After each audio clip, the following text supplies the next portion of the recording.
One day world కప్లో టీమిండియాని గెలిపించిన మహిళా క్రికెటర్ శ్రీచరణిని ఏపీ ప్రభుత్వం ఘనంగా సత్కరించింది.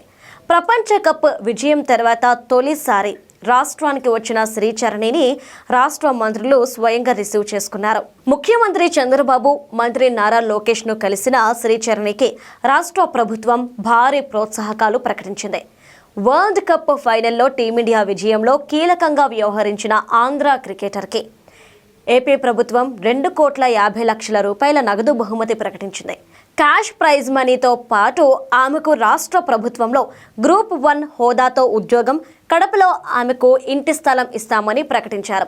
మహిళల క్రికెట్లో విశ్వ విజేతగా నిలిచిన తర్వాత రాష్ట్రానికి వస్తున్న శ్రీచరణికి ఘనంగా స్వాగతం పలుకుతూ అన్ని పేపర్లలో మెయిన్ పేజ్ యాడ్ ఇచ్చింది Andhra cricket association. World cup విజయంతో రాష్ట్రంలోని మహిళా క్రికెటర్లకు శ్రీచరణి ఇన్స్పిరేషన్గా మారింది. ఆమె స్ఫూర్తితో రాష్ట్రం నుంచి మరింత మంది మహిళా క్రికెటర్లు జాతీయ, అంతర్జాతీయ స్థాయిలో రాణించే అవకాశం ఉంది.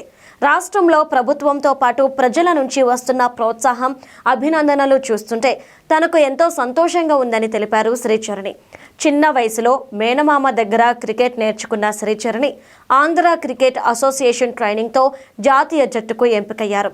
తన కెరీర్లో ఇది మొదటి అడుగు మాత్రమేనని, ముందు మరిన్ని విజయాలు సాధించాలనే లక్ష్యంతో సాధన చేస్తున్నానని చెప్పారు శ్రీచరణి.